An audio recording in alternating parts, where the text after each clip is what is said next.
Welcome to Under the Table. This Under the Table is going to be discussing the Drinks and Discussions, the RPG podcast miniseries that is being DM'd by Adise. We are playing, I almost said Mallory, Morgan and Solomon, respectively, between Pickles and Wrath. In that campaign, I am going to open it up to them so that I can open my food. So a D6, why don't you kick us off? Sure. Yeah. I will start off by saying that I thought that you guys were kind of like over exaggerating a little bit on like the amount of stuff that you prepare versus the amount of stuff that you actually get to in a game. And especially in 1 hour time frame, I I over prepared. Mm-hmm. This makes me think for next time I'm going to have to do maybe a bit more lore preparation because that's one thing I think I could have done maybe a bit better today is as we found out the discussion on like how do we know where we're going. That's a question that probably should have been answered by me a little bit sooner in the lore campaign, but I think we winged it pretty well enough. Yeah. No, I didn't think you were. I didn't ever have a moment where I thought you are completely out of control. Because you should always feel like your GM has the reins in hand. Is like, oh, well, I don't know this rule, and take one rein off the hands, but you're still like in control. You never want to play in a game where it's I don't know, I can't even. I'll get combative or something like that. That's always difficult. But I felt like since it's fantasy, you can always be vague about things, and we're not in the space to question that because it's fantasy and it's probably medieval. And it's like if you don't know, there's probably a reason you don't know. Especially a fantasy world with what was it, like a teleprompter and the crystal projector and stuff like that. A lot of wizards in our company. And water clocks. Yeah, there's just things just kind of are. But yeah, no, I my own experience, I wouldn't say like I think I haven't had any complaints. Like obviously there's points where it's like, okay, how do I want to handle that? I'm not exactly sure, but we'll go this route. That's DMing. Like there's perfect example. King's Crossing Group 2 Episode 1. Okay, you guys see a blockade. How did you get through this blockade? Spends the next 3 hours getting through the blockade. And I'm like, it was just I just needed one sentence of how you got through the blockade. No, okay. We're ramming the blockade. Fucking, we'll figure it out. Prime example, same thing. Okay, how are we gonna, this way. Okay. It's just, I mean, that's the role of the DM. You, as long as you're coming up with something, you don't have to have all the answers, but as long as you're able to come up with something that works, cool, we'll run with it. I can't help but think though that like players dragging their feet and making your content and your obstacles go further than they should is a sign that they've really bought into what you're doing, at least. Yeah, which I'm really glad that you guys had a lot of fun going through that. Or I hope you guys enjoyed going through basically what amounts to the tutorial area. Yeah, this is a good tutorial area. This is a tutorial area that didn't make me feel like I had no options at all. Please, I like this tutorial. Tell us more about how you hate Divinity Original Sin 2. I don't hate the game. I just hate the tutorial. It's so demeaning. Like, and my problem was never that it was unrealistic. I get that you're not gonna have your two-handed weapon as a prisoner in a ship, but like this, I feel like we are empowered enough that we're probably commoners, as we've seen. Anytime we stray from the wagon, it goes down to a D4 on our wild die. We're empowered enough as commoners who have a little bit of potential to like do something, and yeah, I'm glad I kind of made that kind of opening area kind of a little bit of let you guys feel out how you want to kind of approach some of these areas. I tried to introduce the first check there was just like the little bit of bump in a road, which didn't see that one. I didn't expect that one to be a fail, but I guess I might Failed have to. every roll except one where I exploded twice. Yeah. That's Savage Um, Worlds for you, though. Like Yeah. that's sort of how the system is built. Is it supposed to be dynamic and explosive that most of the time you will probably succeed if you have a wild die, but otherwise it's a wild shoot between success and fail. Mhm. Savage pickles. Savage And pickles. then the bastardization, which is Savage Pickles, that we're apparently using. So this tutorial area, this grass field that we came out into, this kind of glade, this break spot. I guess I thought it was interesting. I wanted to get away from the wagon and just kind of see how things worked here. So that's kind of what I was doing. I was like, oh, I'm gonna take the horses, go get some water. You're like, okay, I'm stepping away. Not going too far, not just wandering into the mountains, but I wanted to kind of test the waters and see what was going on. I was expecting yeah.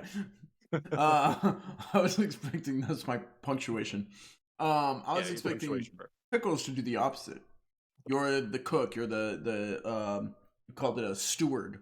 Take care of the camp. You immediately were like, I'm going into the woods. But then I also recall you like to go out foraging for your own ingredients and stuff, right?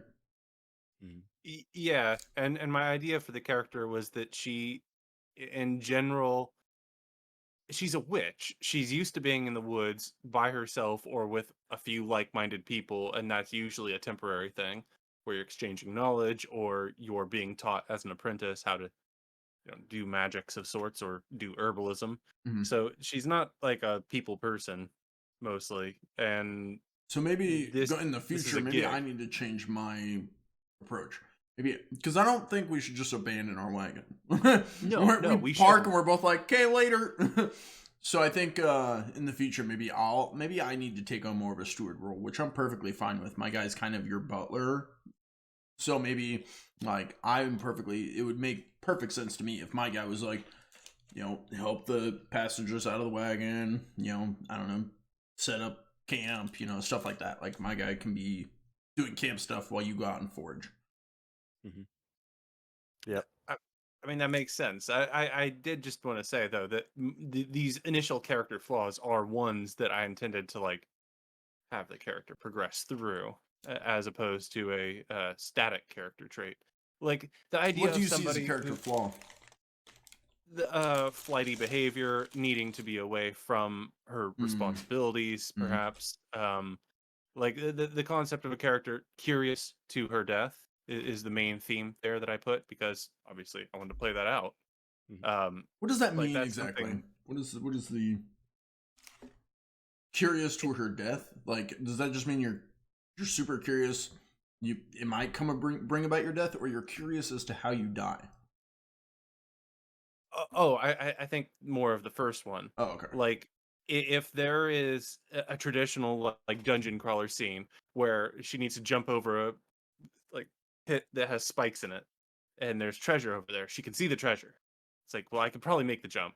She will take that jump. And I'll grab her out of the air and just throw her instead. I mean, that may be so if we want to adventure time this, but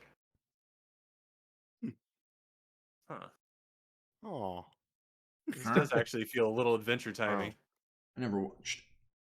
I mean, it has an adventurous human hero, and then Bender from dog? Futurama, voices the dog, and the dog can like shapeshift, and like anytime the main human character tries to do something heroic, it's usually like any damage is reflected off of the dog, because he like swoops in to protect him or make it so he can fly up to actually land a hit rather than just running randomly with a sword.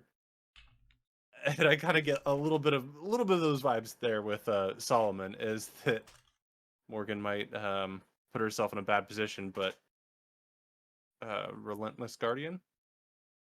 Yeah, she has her meat shield.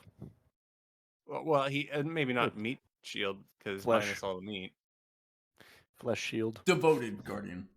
Devoted guarding. Yeah.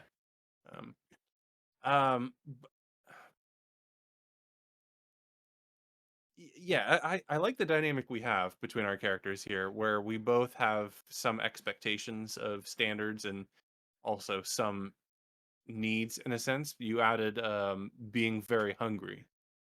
Yeah, Yeah. I think that'll. Go ahead. What are your thoughts? Yeah, I think I like that a lot. I think that will have a good. It'll have a good tie-in to some of the stuff coming down the road. Yeah, I don't want it to be a constant just you need to eat, like keep Yeah. feeding him, like nah, like I want it to be like, hey, it's been a while. It's gonna start Mhm. driving you to do things, so like where we're like, there's a town up ahead, but we know it's full of bandits, it's overrun, it's not a good, like, let's just go around it. But my guy's like, But I'm getting hungry. And it's like, ooh, do we risk going around it and letting the undead go hungry? Or do we go into a town full of bandits, but allow our undead to feed? Mm-hmm. Like, I think that would bring about a cool, like, there's ways you could do that. Mm-hmm. I don't know. I like that. Well, I like I think my character's curiosity naturally matches that. Is I feel like even though it's a handicap in a sense or a flaw, it maybe is a better word, that like that sort of implies that you're, since we don't have a sanity system, which you could apply if you needed it for your campaign in this Savage Pickles. We don't have a Mhm. sanity system so far, so I feel like it implies a little bit of bravery to be around an undead thing and to like go up on the grassy knoll. I imagined her like sauntering up, like laying down and being like, "What's my friend What's he up to? looking at?" What's he doing? Mm. We see before us a wild undead hunting. I'm gonna poke it with a stick. Yes, it does appear that he's going to wrestle to the. He has wrestled it to the ground.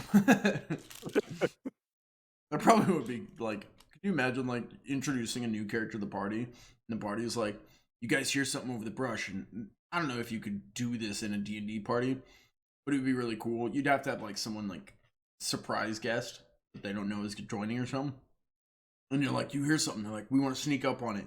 You're like crawling up over the grass and you peek over and you describe this character just ripping the head off an elk and stuff, and they're like, whoa. And then they're like, welcome this guest. Hey, how would you like to explain your character? And they're like, what? Like that would just You be do a like a wild David scene. Attenborough, yeah, like a David Attenborough just narration of the character. Yeah. I don't know. It would be interesting, but I don't know how you could do that. Like you could do that in like, God, where would they even TV? It's the only place I could think of like pulling that off with surprising the players.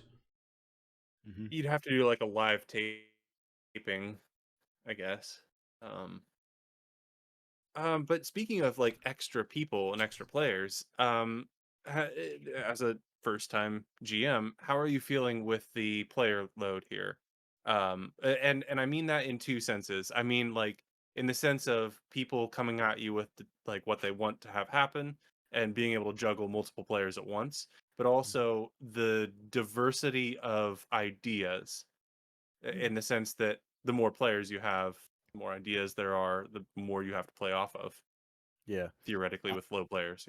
Yeah, I go think ahead. that too has been very manageable because you guys both are very experienced, so you do have a lot of quality input that I like to take into account, and having 2 points of opinion on those things allows me to have two really good ideas, and then I could just kind of pick which one I like more. Um, Yeah, makes uh, sense. but so that's kind of been my what I've seen so far uh, of the two players ideas wise, like juggling that, and then also you guys do a really good job of playing well off of each other, so I don't feel like I'm having to fill the void all the time of your interactions. All, matter of fact, sometimes I'm like, okay, and back to the story. But you guys have a lot of, Yeah. but that's just because that just goes to show you guys have a lot of good, you have a good mesh that you guys have built up over the years Energy of being vibes able to well. play off of each other. Yeah. I see that a lot. Not a lot. I shouldn't say that because it's very rare.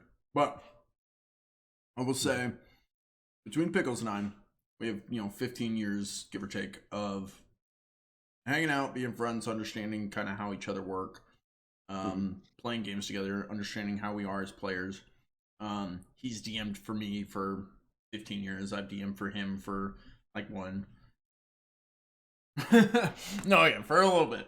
I don't know, 10 years off and on. But so our vibe energy is probably really good. So you got really lucky as a DM having us as players because we'd probably be really easy players because we vibe well off each other. We're going along with you. We've got we're not like demanding or needy or driving the story in a bullshit direction. Like, oh, we're hanging out in the city. I'm gonna go chase a necromancer on the other side of the world. What? Huh? There isn't one. Yeah, that has happened to me, and then I got told that I'm the worst DM ever. And it's great. Anyways, God, I don't remember the full story with that. We'll have to talk about that. Well, we should talk about problem players or something on a. Yeah, that was one of them, and that wasn't even like the most problematic part. No, But not I'm even. surprised that's what you remembered. Yeah, no, there was other stuff. I remember all the players wanted him out anyway. They're like, yeah, no, we're glad he's not playing. So anyways, we're really good players and vibe off each other, but I also noticed that Pickles, you can talk about your own group, but for me as a DM, I noticed that with Adarag and Nimwort. Adarag and Nimwort vibed really well off each other, just rolled with each other. I feel like there was no lull. There was no like, I don't know. Like it was like, yeah. And it kept rolling. And I think that plays into how long you two have been friends and like vibing well with each other and going off each other. Yep.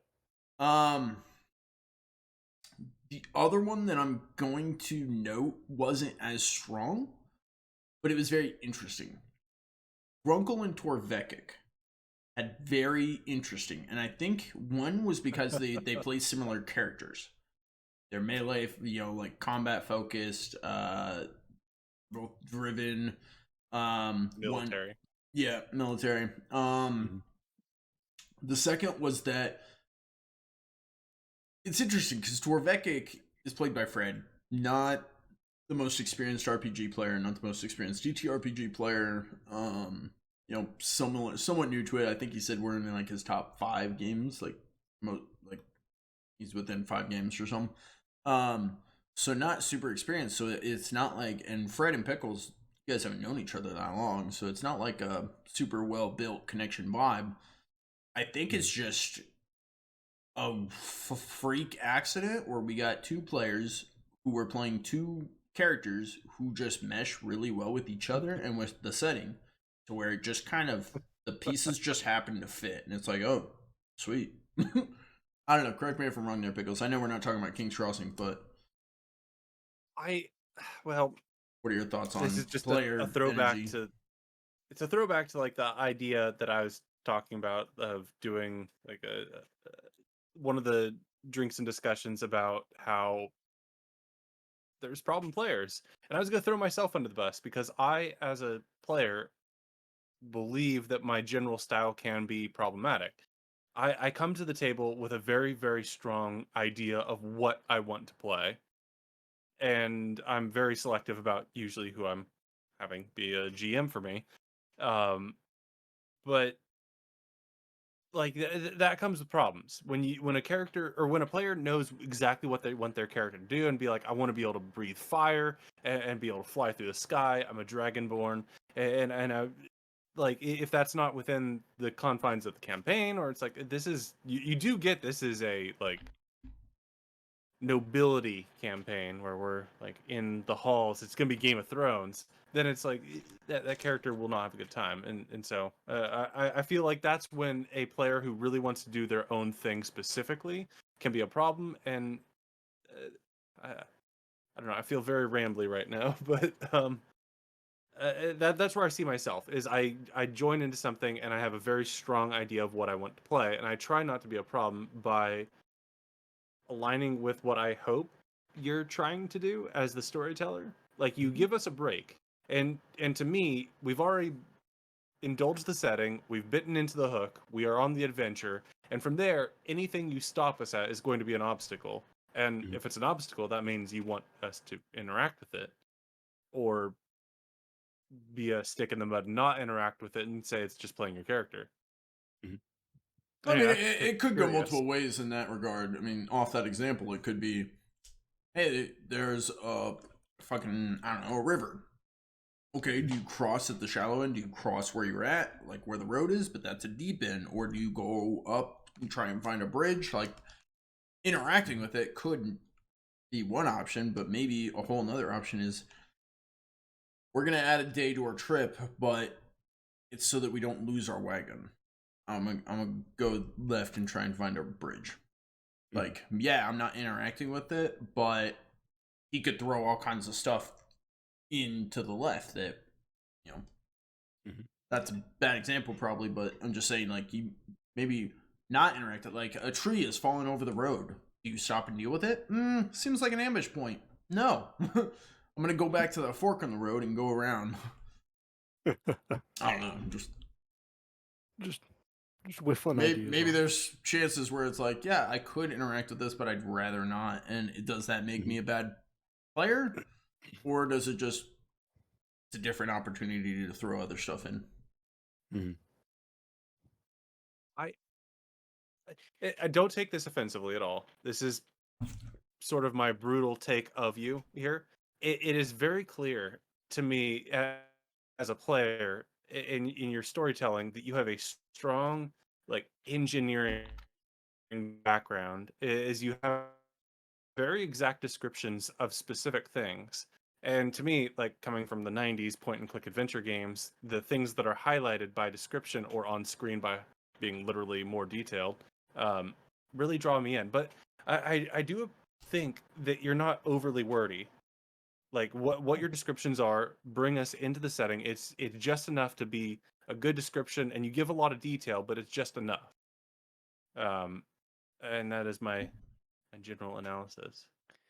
Yeah, I'm glad that that's working out, because I really do like the storytelling where you can, like, draw a picture with words, and I try to emulate that a little bit with what I'm with this campaign right now, because I really like being able to set like theater of mind, set yourself in that story, and being able to kind of work through that medium, which I appreciate that's coming through on that end of things. Shout out to It's a lot of anytime I very asked. accurate descriptions. Oh, sorry. No, you're good. Shout out to anytime I I was asked just Adish saying- to do a recap and 5 minutes turned into 30 minutes. I can get wordy. Yeah. He's like, and then we went straight for a little bit, and then took a left, and then I think he had to clean his shoes, and then, okay, I just wanted to know about the dragon. So it got to the point where I was like, okay, Adis, you got 5 minutes. It didn't help. Didn't help. He would just still go for 30 minutes. I'm like, okay, Just at a poker face. yeah, you're not allowed to give recaps anymore. Is basically what I learned. Which was, I'll admit, a worry that I had going into this, because I didn't even think about it until we started episode 1. And I was like, oh, we're going to be here a while. So you started describing, like, the place, and I was like, oh, I didn't think this through. He's going to spend half the fucking episode describing the barn we're in. All right. You didn't. Warehouse. You were great. Right. Yeah, Okay. warehouse. No, it was great. Like I said, I was locked in when you were like, you're in a lantern lit room. The smell of the apple pie and stuff, and I was like, damn it, I like it. So Yeah, no, I was sold. yeah, I think so far. Stronger episode, I would say episode 1 was the stronger episode, only because I just like that atmosphere. I think the atmosphere of hanging in that warehouse, people moving around doing things, like, I could picture it, I could feel it. Sitting out in the glade, it didn't, I don't know, the travel and the glade didn't just hit me with that atmosphere, but I'll admit part of that was I was distracted trying to figure out my food. So some of the stuff you were describing, I feel like I missed and I wasn't getting 100%. So I don't think that's doing you justice.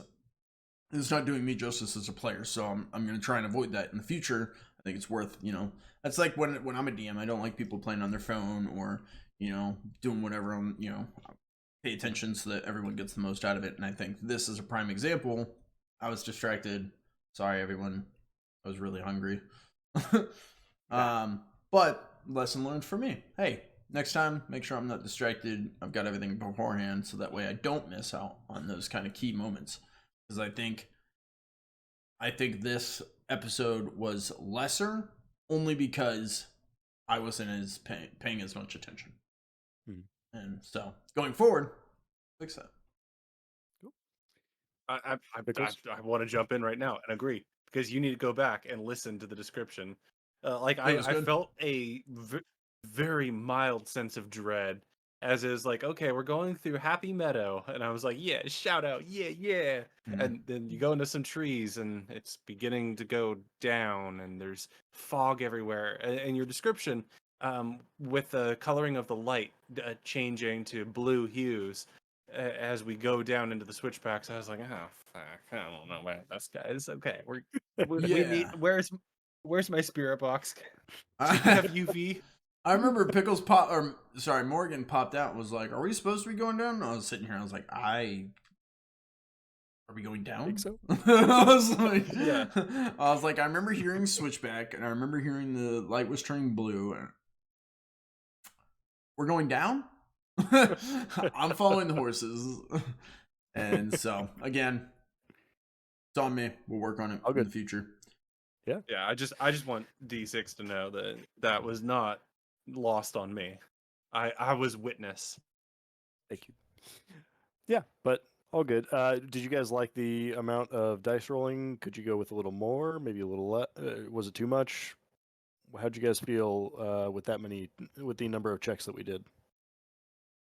I don't know. I thought you did good. Yeah, I'm thinking about it. I think I did a lot, and so there was a lot more rolls. Moving up to the thing, attacking it, like handling it. There's a couple different ones there. I think for what happened, reasonable amount. Okay. I think go ahead. With dice rolls, you have to look at that as a storyteller of how many points of potential failure do you want? Like, where do you want things to be interesting where people fail? And that can help guide when you want people to make rolls. And like combat's an easy one. There's obvious consequences to that. But anytime you think that there'd be something interesting to happen because we fail a check, like we don't know the direct route, so we fail our navigation check and we go off to the crazy squirrel lady. Wait, are we in an Adam Sandler movie? I was thinking of Mr. Pickles' movie. Straight out in the Golden Age, out in the woods, fighting squirrels. Oh, I did do squirrels. Am I Adam Sandler? No. No. My dog got attacked by squirrel monsters, and I will never forget it. Oh shoot! Actually, I'm thinking of Rat Race with Mr. Bean and Rat Race. Seth Green. Yeah, that's where they stop by. There's a squirrel lady on. It's a little offensive. If you've ever seen the movie, it's a very offensive movie. It was funny. When I was younger, my family, we all loved the movie, thought it was super funny, would quote it all the fucking time. Like, that was a movie we would quote all from front to back. And then, like, grew up a little bit, and I think my parents became Christians and stuff, and, like, we were like, oh, we should all watch this movie. It's really funny. And we were watching it, and we're like, this is really offensive. Like, this is a really bad movie. So, fair warning, if you go watch Rat Race, it's not a politically correct movie. I mean, the 90s and the 2000s for comedy, they were a problematic product of their time. You know, it's not a problematic product of its time? Us until 10 to 14 years in the future. Drinks and Discussions miniseries, DM'd by a D6. We still have a little bit of time left. I wanted to bring up chat. I got some people in chat who didn't see the episode. So they didn't have anything to comment yet. They did say, which is weird, they watched the Under the Table where we talked about the episode, but didn't watch the episode. Um, it did say watching that made them really sad that they missed it. So I did let you know that video is on YouTube. It's got the title Drinks and Discussions miniseries, something like that. It's 2 videos ago or something like that. Yeah. There's 2 Drinks and Discussions with the new thumbnail that is based off this session. It's the first of those. So, I respect your honesty. The one we just did isn't on YouTube yet. No, yeah. There's 2 videos up. The episode and the Under the Table. The newest episode and the newest Under the Table that we're filming right now will be up soon. This week. They say, I respect your honesty revealing that you had low expectations for the game. Beer and pretzels toss off. But it's great that it really engaged you both. Yeah, like I said, actually I did say that in last week's Under the Table. I said I had low expectations. 1, you're a new DM. 2, it's kind of a toss-off game. 3, like I said this session, thought we were going to go into it and you were just going to tell us about the room for 30 minutes. All of that was put to rest. So that really tells you, don't jump to assumptions. Don't, come into it with a low expectations or, a bad, not that I did this, but don't come into it with like a bad outlook because you never know what you're going to get. I came into this and Adis killed it as a DM. He's got a great little series. He's got a great concept and the game's a lot of fun. So I was happily proved wrong and realized that I shouldn't have come into the game with negative expectations anyway. Not really that they were negative. It was more the idea that we had set up for these miniseries was just that they were going to be kind of fun, toss out beer and pretzel games. Mm-hmm. Can I save you while you're digging your grave here? Yeah. Let me give you a hand and pull you out of here. Yeah. I think the proper phrasing is not low expectations. Because Adis, you're a fun person to hang out with. I don't think low expectations is the correct term. Low pressure is the correct thing. And I feel like I placed that for myself here. And so I hope that's the low pressure you feel is because like I came into this like I hate fantasy. And then I'm going to run a one shot for you guys after that weird joke one shot. And playing this now, if anybody's been watching from the start, go back to the original ones. And I asked everybody. Which original? What are you talking about? Watch from the start. Watch what? Early in Drinks and Discussions. Drinks and Discussions. Okay. I asked you guys. I said I don't like fantasy. I'm a fantasy hater. I can do it, but it's just not that. It's not a passion for me. And so I said I want to know what your passions are. I want to see what makes you excited about fantasy and what story you want to tell. I want to be able to like harvest your love for a genre that I don't know how to love yet. Because ideally, you should want to love all genres of storytelling. Because that means everything you see would be awesome. And yeah, so and we gave you Def Wong. Yeah, we had a weird one shot. I did my own little nonsense. And now we're at something where I think your passion is actually showing. And so I'm enthralled as a player, and I'm enjoying my comrade here who's playing off with me. I mean, we're still working out our improv a little bit. I crossed a boundary there, but I mean, oh yeah, you're like you hate tea. I was like, I don't want to hate tea. I was like, I have to yes and, but I you was can like, say no, but yeah. I mean, that's still well, actually, I did yes and I was like, yes, when I'm not myself. Yeah. Well, yeah. Chat was saying they still haven't watched episode 20 or 21 of King's Crossing because they're not ready for it to end. Episode 20. That's okay. Episode 20 would have been you guys at the Camp of the Freemen, right? Oh, really? That Yeah. far back? Yeah. Well, it's you had 2 episodes of the Camp of the Freemen, so it'd be the second episode of the Camp of the Freemen. Episode 21 is the Spring Equinox Festival. Oh.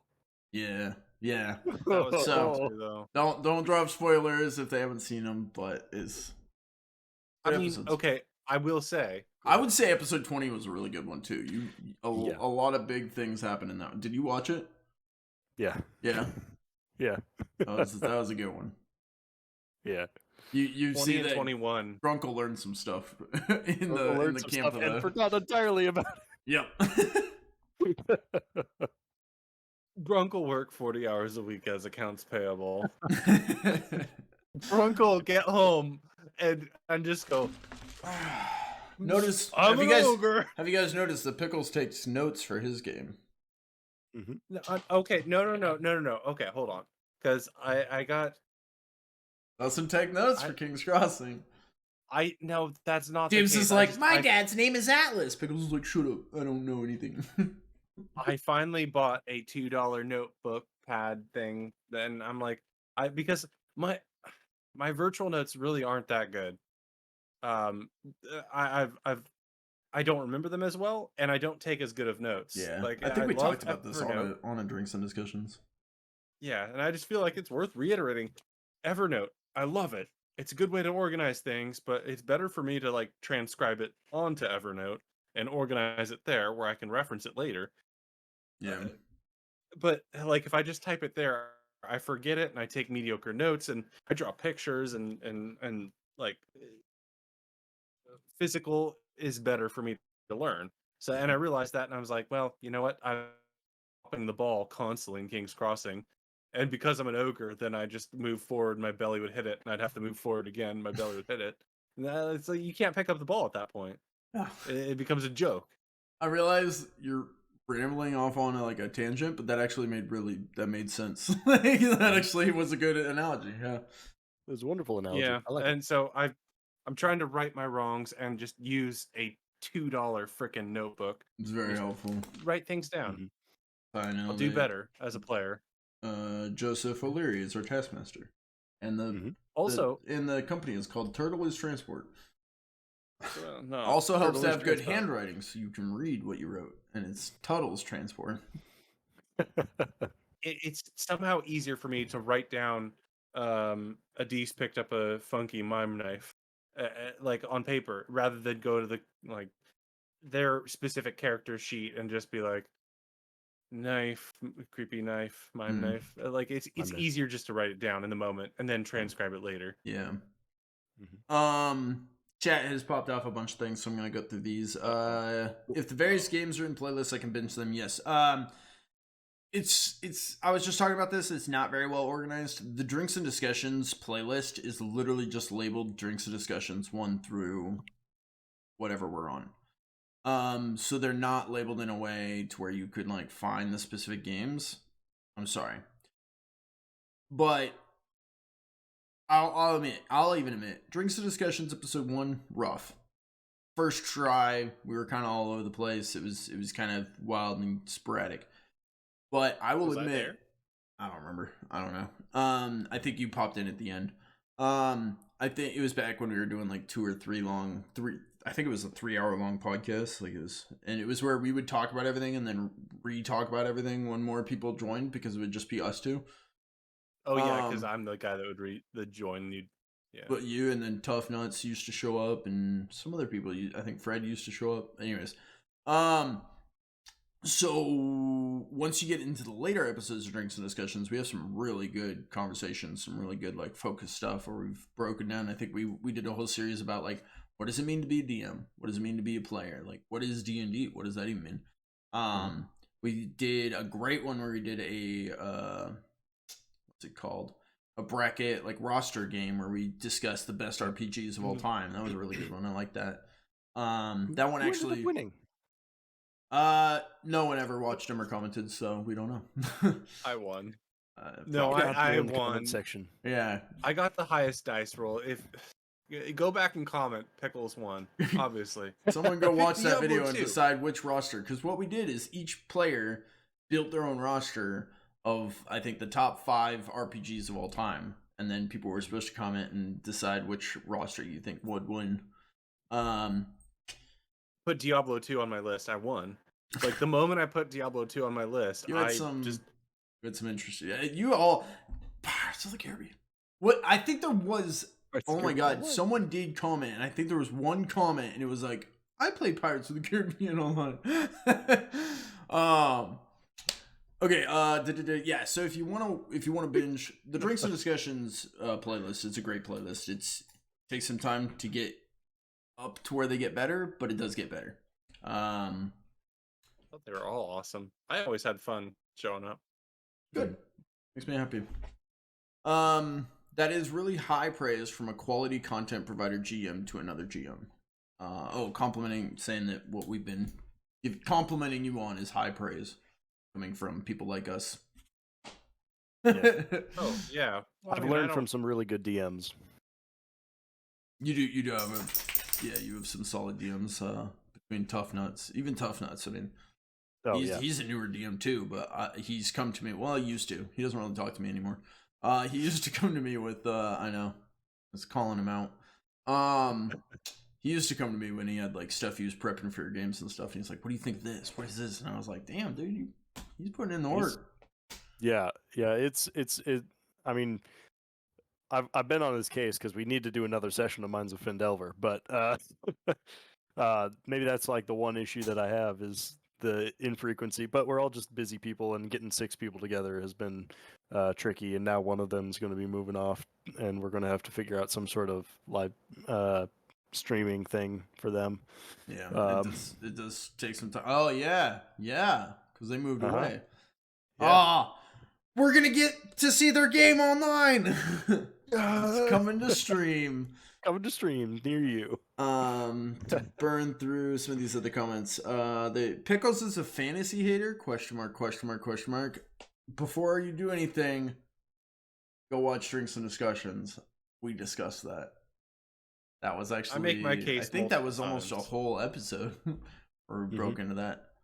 Yeah. Can I just summarize though? Sure. Sympathetic hater. Well, yeah, I was gonna say maybe don't, so that way they do go listen to it. They're like, oh, okay, I've heard it. I don't need to go listen. No, you should go see why I'm a sympathetic freaking hater. Yeah, it's and that I remember at the beginning of Drinks and Discussions, I was saying no, we need that in Drinks and Discussions because we want different viewpoints. I mean, if I just got 3 of me, no one's gonna want to listen to that. I'd be like, oh, I like fantasy, and oh, that's a great point. Oh, you're so smart, and that would like, no one wants to watch that. So it's cool when you've got like someone who's like, well, that's not what I prefer. I prefer more of this style because guess what? If you like it, there's 6 billion people in the world. I'm sure if 0.1% of them also agree with you, that's a lot of fucking people. Like at least 20. Yeah, and then you've got Adis and Tough Nuts who also have different viewpoints than me on stuff. They were saying they really don't like the flying ships and futuristic and stuff like that. Where I was like, I kind of like that. I want to do more of that. They're like, that's not their thing. Da da da da da. They also come from an MMO background. Guess who doesn't do any fucking MMOs? So I don't have any of that kind of content to bring up. They do, so they get to add that to the discussion. It's great. So same with Pickles, who has different viewpoints in different games. I mean, you play point and click. Like look how different your roster was than mine.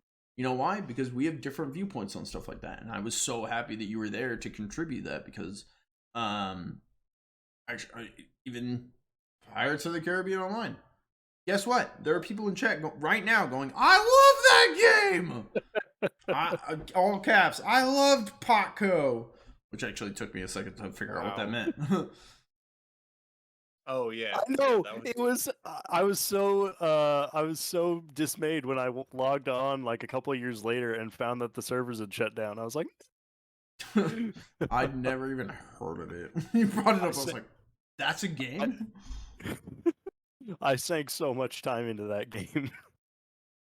They're all rolling on the floor laughing. Pickles takes notes for Deese's game, not for mine. It's a true story though. I'm going to do better. I recommended at the beginning of the session, I was like, I recommend you guys take notes. I'm not gonna force you, but I recommend it because I feel like it's gonna come in handy. None of them take notes. Both of them take extensive notes. So I'm talking about their parties. So Pickles, Fred, Shifty, no notes. Adis, Tough Nuts, 4 pages of notes. We filled it We've out. been over this. My type notes are just garbage. It's like a name but no explanation. and then the name is misspelled, and I don't even know when you say it. I'm like, that's all right. You're like, no, I don't have anything about that person. Because I spell phonetically most of the time, and there's just like sometimes where I don't do it properly, especially when I like type it out. There's no way to have the nuance of writing of how it was pronounced. There was when I was making the outro, which if you haven't watched, Under the Table for King's Crossing episode 21, there's this very special outro for that one for being the last episode. And I worked really hard on that, and it was my little pet project. But while making, thank you, while making that outro, I put in Mr. Carver, who I'm pretty sure none of you ever talked to. You've heard of him. We've heard about him, and you've seen him around. Pickles. This reminded me. You guys almost got in a fight with him, and you don't even know it. Do you remember when you met Mateo? And you insulted the guy. You sitting on the log. Insulted him for just being at the shit log and pooping. And you were like, "Ew, you're gross." Yeah, that guy runs the mining operation in this town and like is the richest dude in town. That's Mr. Carver. First off, I'm a true ogre and I use a bathhouse, and if not a bathhouse, I use a river. Yeah. I was just laughing about it. I was like, did any of them ever meet him? I was like, no, they did. Because there were other people that were like at the festival and interacting and stuff, but you guys never talked to them, never interacted with them, so I didn't put them in the outro because they never really made an appearance. But Mr. Carver, I decided to put in there because you guys straight up fucking insulted him for pooping. Yeah. And I was like, that stuck around. That is going to have an impact. Yeah, well, I mean, Grunkle, bathhouse, it's Roman like, style. oh, we're the heroes. You gotta help us. I'm not fucking helping you. Remember when you insulted me for pooping? Well, maybe try using bathhouse like normal humans. Yes, because Arwen's Rest has a regal bathhouse you guys just haven't found yet. No, it's the river that I shot in like an ogre. It's underground. No, it was. I went over there and I shat in the river. It floated away. Oh, chat saying, would really like the Under the Table to be after the game that it's about. Same with drinks and discussions, unless they're completely freeform, but I don't know. It's a lot of production work. Fun fact, it used to be. Mm-hmm. Yeah, Under the Table used to be the following, I think it was a half hour long. After the, yeah. Yeah, and it was immediately after the episode. We would do a half hour of Under the Table. What we decided to do, because there was two groups, we decided to combine them into one Under the Table that is an hour long. And the reason why is because when I brought them together to do a collab episode where they could go on an adventure together as a party, they spent the entire thing sitting at a table, doing an Under the Table, talking to each other. And I was like, well, I don't want that to happen every time we do a collab episode. You guys just have to sit and share notes. So I was like, why don't we do a combined Under the Table? You guys can pass each other all the notes you want. And then when we actually do a collab episode in-game, you guys can use that time to go out and do stuff productive, you know. And so that's what happened. We combined it into one for both parties to be able to share notes because there was things that this group was learning that would benefit this group and vice versa. Except they didn't share, so they didn't get the benefit. Mm-hmm. I mean, I have to interrupt here. Yeah, the absolutely. point I made earlier was that, if your players are dragging their feet, maybe they're having fun. And I mean, yeah, you write a lot of stuff as a storyteller, but when your players hit an obstacle and have a lot of fun talking about it and dancing around it, there is that urge as the storyteller to be like, hold up, there's more. This isn't just the going across a bridge campaign. There's more to it. I feel like the fact that you had two groups of players playing in the same setting and enjoying playing their information out to each other, even though that's not what you actually wanted, you wanted us to be heroes. I feel like that's just a testament to your writing, your campaign, your setting, your hooks, and your rewards in general. I mean, I initially brought up a big problem for me in this campaign was the lack of rewards, being that we were in an impoverished setting, and I wanted a big weapon.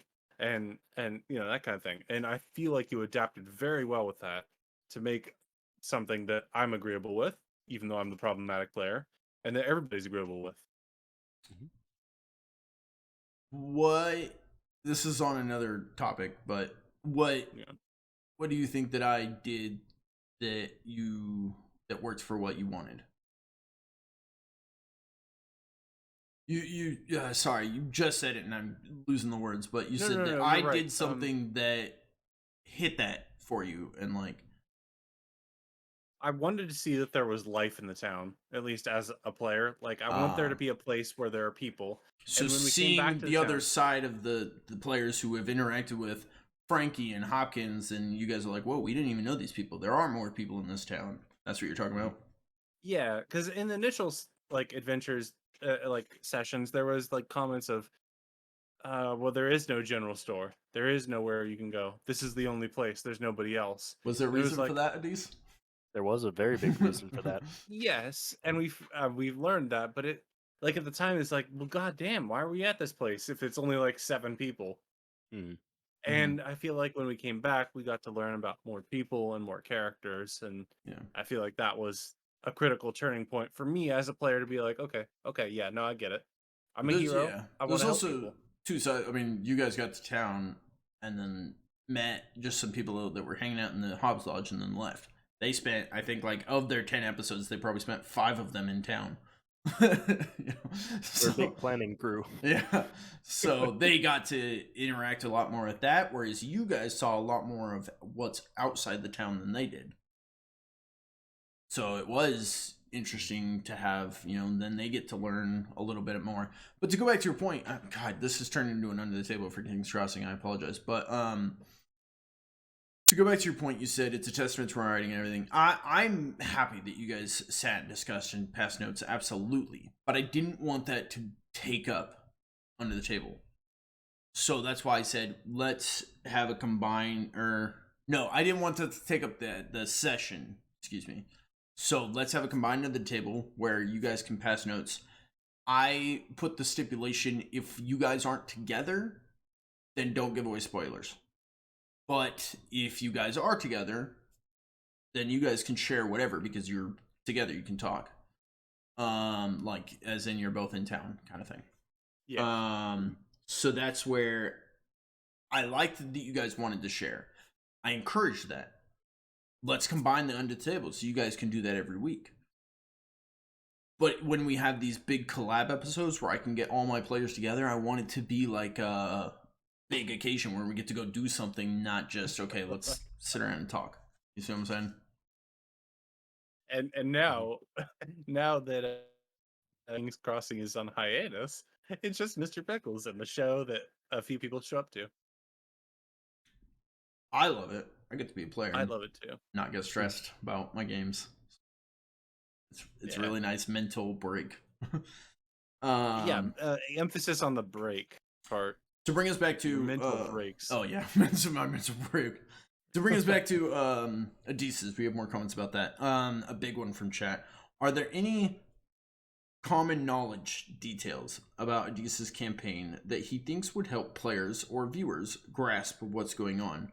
Or what kind of conveys a general primer for his steampunky sort of world? In the last video I watched, when he mentioned a projector was being used, I am surprised, not realizing the setting had that level of tech. Yeah, sure.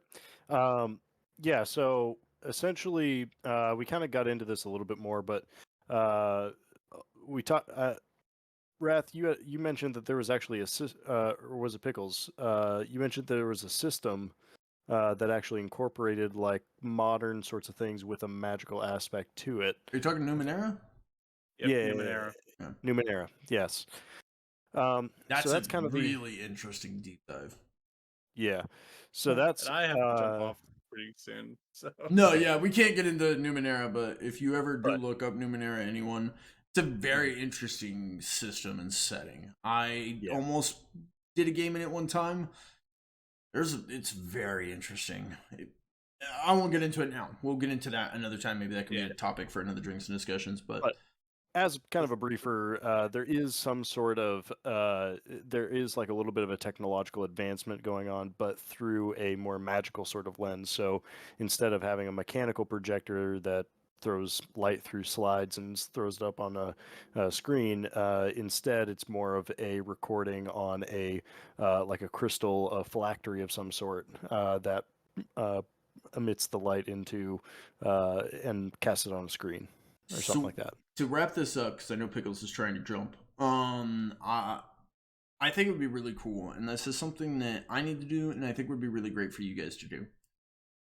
Coming up with, it doesn't have to be a full wiki, but coming up with something that I can link in chat, even if it's just a Word doc of stuff, common knowledge stuff about this is the world, this is kind of common events that we've learned are going on, this is the tech level, like just things like that, that when a player comes in, they're like, oh, they're playing the Drinks and Discussions miniseries. What is that? Exclamation mark game. And they get a little document that brings them up to date on kind of what's going on. And they're like, oh, okay, cool, now I can watch. Because if they're on episode 12, they missed 12 episodes, they could get a quick little thing during this, like a cheat sheet. What's that thing? Yeah, what was that? There was when you didn't want to read the whole book but had to give a book report, you would look up the synopsis. Spark Notes. What'd you say? Spark Notes. Spark Notes. Synopsis too, but Spark Notes is what I was thinking of. You get the Spark Notes version where it's like, okay, this explains everything. And before anyone listening watches this credits me, I didn't come up with this idea. This was actually brought up by my chat, and it was a great idea. They wanted it for King's Crossing, and I was like, that's a wonderful idea. I need to do that. Unfortunately, it's also a very big project at least for King's Crossing, that now has 21 episodes of 2 parties exploring everything I had to offer. It's a lot to come up with by myself, but I'm working on it. I'm trying to use this hiatus time to work on that. I just have a lot of other things going on. But it would be a good idea for you guys to do as well, especially you've got 2 episodes. You could come up with that and, like, you know, be real easy. Strange Shadow Golden Bridge. That I feel like would be a big project. There's a lot. You're on the 3rd chapter of that one.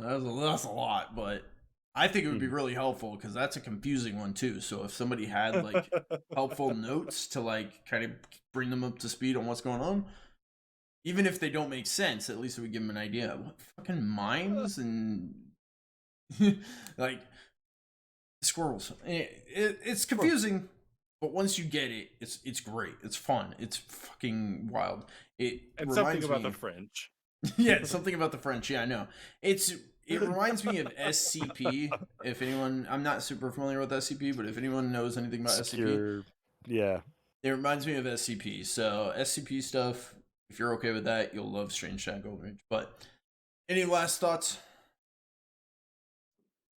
None for me beyond my traditional 3-word outro line. Anything. Cheers, everyone. Wait, hold on. I have a beer that's pretending to be a corn cob.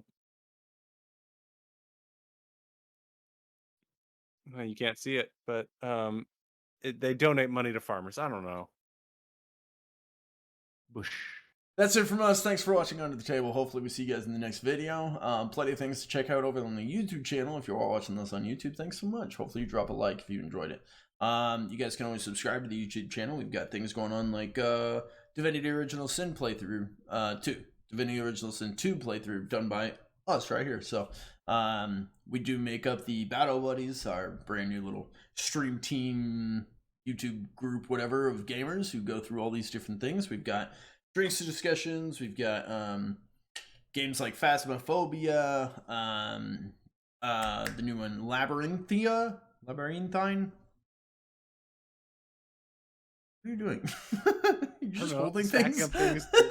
I'm trying to help you out here, man. Yeah, Labyrinthine. A D6. Well, yeah, I'm trying to help you out here.